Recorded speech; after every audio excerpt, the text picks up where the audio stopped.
ორი თვის ანდრიას ეზოში განთებულ კოცონთანაც მობს საბრალო დედა, რადგან სახლში არც გამათბობელი და არც შეშაა. ამ საშინელ სცენას თბილისიდან სულ რაღაც 40 წუთის სავალგზაზე შევესწარი მე, ჩერნოვეცკის ფონდის ჟურნალისტი.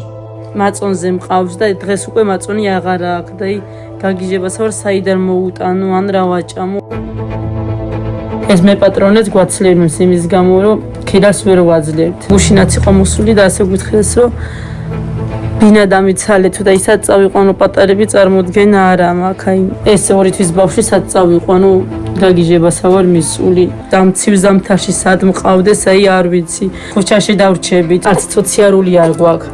მოხსნილი გვაქვს და მეტი წილი მშივრები მყავს ბავშვები და ეს პატარაცა 1 ლიტრას გვაძლევს ხოლმე რძეს და იმას ვიმით ვაჭმობთ ხოლმე.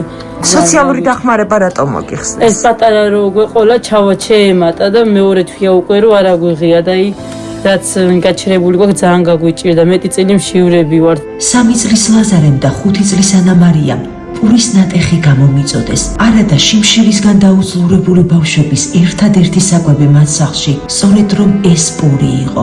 მათ კი ის უცხოდე ედასთვის გაიმეტეს, ცრევრები მომადგა. მოგმართავთ საქართველოში მცხოვრებ ყველა ეროვნების და ყველა რელიგიის ადამიანს.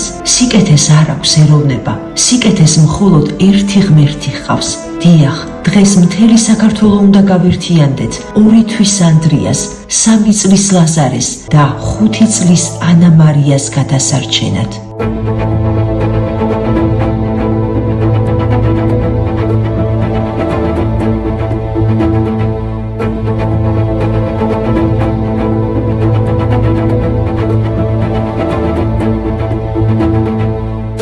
გადარიცხეთ ნებისმიერი თანხა ჩერნოვეცკის ფონდის ოფიციალური საიტის მეშვეობით.